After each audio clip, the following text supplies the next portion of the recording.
সকাল বন্ধুরা, আজ হচ্ছে শুক্রবার। আমি দুদিন থেকে ভিডিও করতে পারিনি, আমার শরীর খুব খারাপ আছে। বিছানার মধ্যে পড়েছিলাম। তাই মাসি পিসি ভাই বোনেরা, তোমরা যদি ভালো থাকো আমরা ভালো থাকবো। তা আমার চ্যানেলে যদি যারা যারা নতুন হয়ে থাকো, চ্যানেলটা সাবস্ক্রাইব করে দিও, পাশে দাঁড়াইও। আজকের ভিডিওটা আমি এখান থেকে চালু করছি। সকাল বাজে 8টা, ঘুম থেকে এখনই উঠলাম। বাচ্চাদেরকে মুখ টুক ধুয়ে সবাই খাইতে বসে গেছি।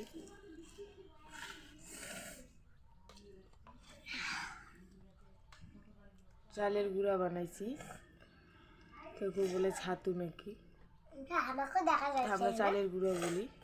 চালের গুঁড়া খাইতেছি। আর ওর বাবা গেছে বিয়ে বাজাইতে, বিয়ে বাজায় আসবে, বাজার ঢুকবে, বাজার করে আনবে, তারপরে খাওয়া দাওয়া হবে দুপুরে। এখন আমরা এতটুক করে খাই। সকাল দেখলাম খাওয়া দাওয়া করে তোমার দাদাভাই মাছ নিয়ে আসলো, মাছ রান্না করব। দেখি মাছটাকে কী বানানো যায় আর কি বানানো যায়। প্রসাদ নিয়ে এসছে, যে বাচ্চাগুলো খাইতেছে। ওখানে গণেশ পূজা করছে। ভাত হয়ে গেছে, এখানে মাছ ভাজা করলাম। কটা ভেন্ডি ছিল, ভেন্ডি কটা ভাজা করলাম। এখানে আমি মাছের রসা করব, পেঁয়াজ দিয়ে দিছি।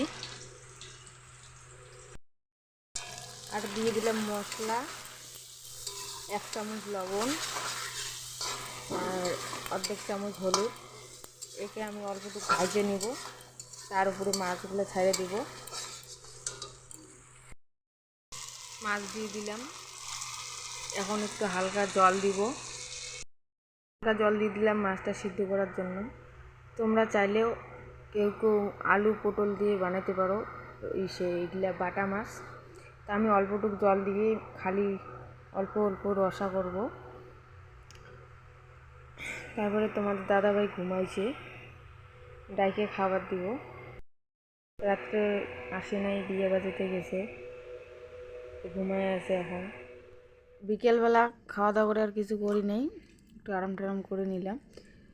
এখন রাত্রে 9টা বাজতেছে, খাওয়া দাওয়া করে নিতেছে আরও। সবাই খাইলাম, বাচ্চা দুটো খাওয়া দাওয়া করে নিল। তরকারি মজা হয় না দেখি তোমার দাদা ভাই অল্পটুক ভাত নিছে, ওইটুকু কীরকম করে খাইতেছে। বাচ্চাগুলো তো খাইলই না।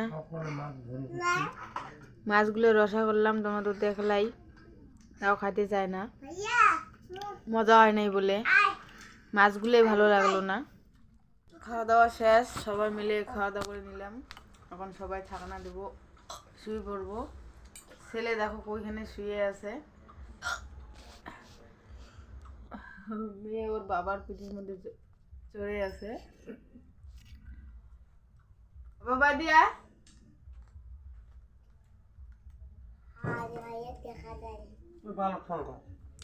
তো চ্যালেঞ্জটা বেশি বড় করব না।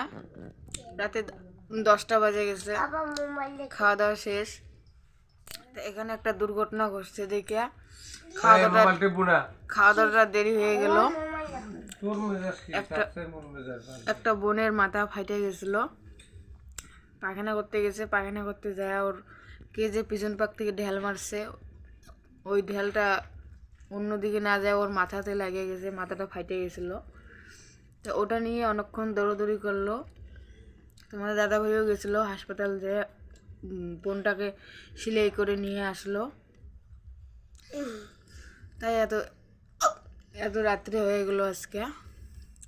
কালকে তোমাদের দাদা ভাইয়ের চড়ক আছে, চড়কে চলে যাবে, তার জন্য শুয়ে পড়ি সবাই তাড়াতাড়ি, রান্না করে দিতে লাগবে সকালবেলা। আমার ভাই বোন চ্যানেলটা যদি তোমাদেরকে ভালো লেগে থাকে, লাইক কমেন্ট সাবস্ক্রাইব করে দিও। শুভরাত্রি, তোমরাও ভালো থেকো, আমরাও ভালো থাকবো।